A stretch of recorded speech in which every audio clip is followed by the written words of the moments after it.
A man recounts a disturbing experience while staying near a remote reservation. Strange noises, voices outside at night, and an unsettling presence lurking just beyond the cabin walls.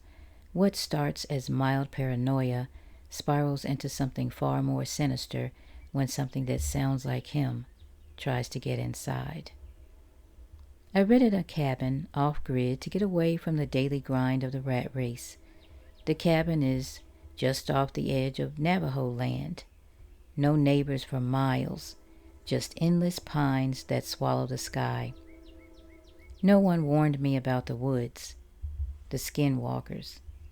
The first night was quiet. Too quiet, actually. No crickets, no coyotes, just silence. I tried to ignore it until I heard my name. At first, I thought it was my imagination.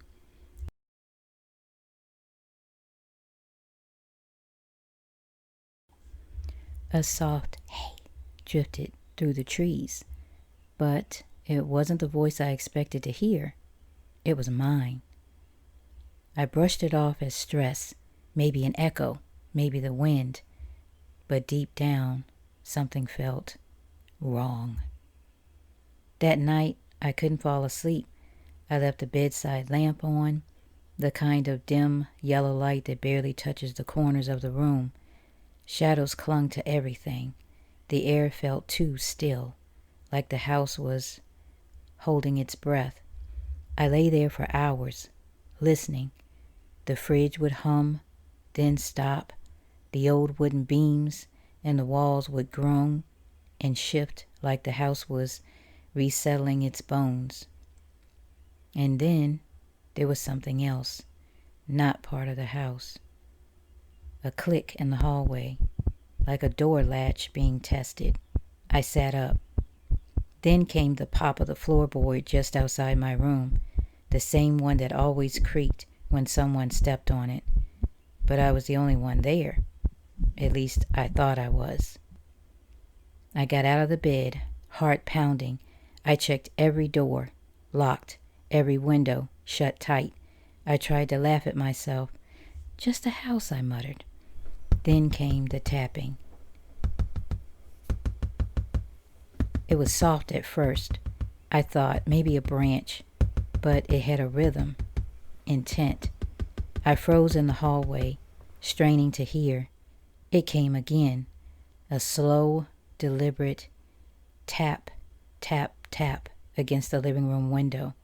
And then, Michael, my name, whispered from outside, but not like someone calling to me, more like someone repeating me. Michael, Michael, hey. The voice was wrong, too flat, too smooth, like it had learned the sound but not the meaning. I crept to the edge of the hallway and peeked around the corner. The window was fogged up from the cold, but there was a handprint pressed against it, not mine. The tapping didn't stop. It was faster now. And then it stopped, just like that. No footsteps walking away, no sound at all. Only the low hum of the heater kicking back on and the lamp beside me flickering once, just once, before going dark. I backed into the hallway and closed my bedroom door, locked it, shoved a chair against it like I was in some kind of movie. But nothing about this felt scripted. It felt ancient, patient, like whatever was out there wasn't in a rush, like it had waited before and it would wait again. I stayed perfectly still, barely breathing.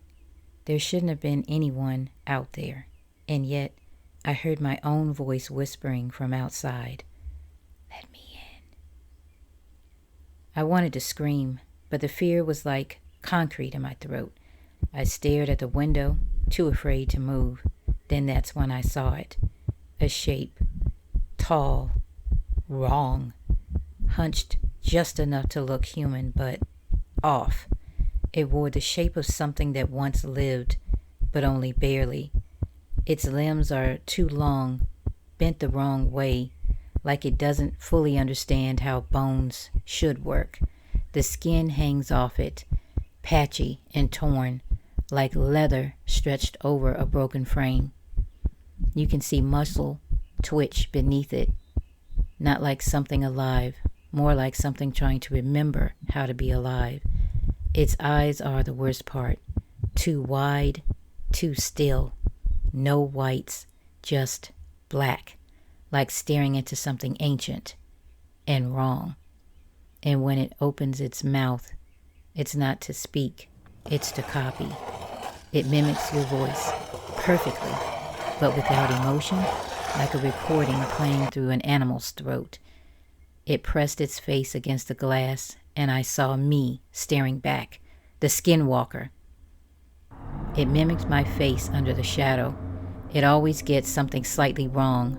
The eyes, the smile, the way the head tilts. It makes the form of animals, coyote, owl, deer, wolf, but twisted. Limbs too long, skin torn, fur sparse. The shift is not seamless. You may hear bones crack or see skin stretch during transformation. In humanoid form, it wears the skin of its victim, hence the name.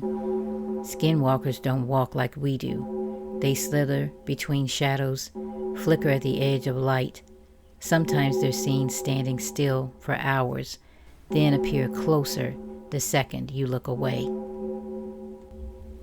Open the door. I don't know how long I sat there, eyes locked on my own twisted reflection.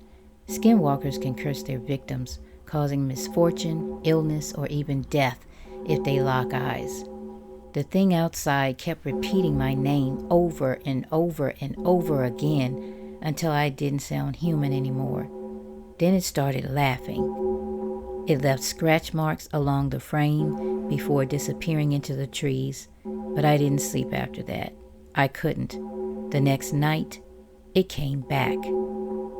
More knocking, louder this time. The more fear you fear, the stronger it becomes.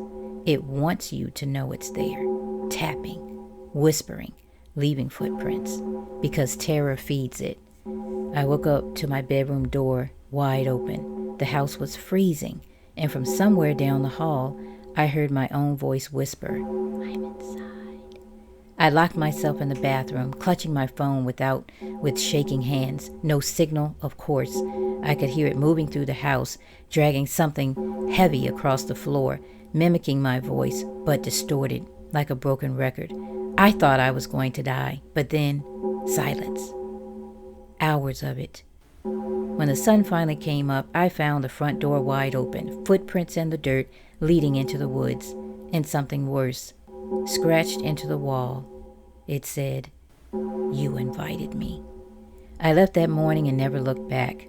But sometimes, late at night, I hear my own voice whispering from somewhere far away, "Let me back in." It infected my mind. I thought I was hallucinating, hearing whispers. I still have dreams that bleed into my waking life. This paranoia, sleep paralysis, or it feels like something is watching me through my own eyes. Is that where these things come from? Our own twisted mind?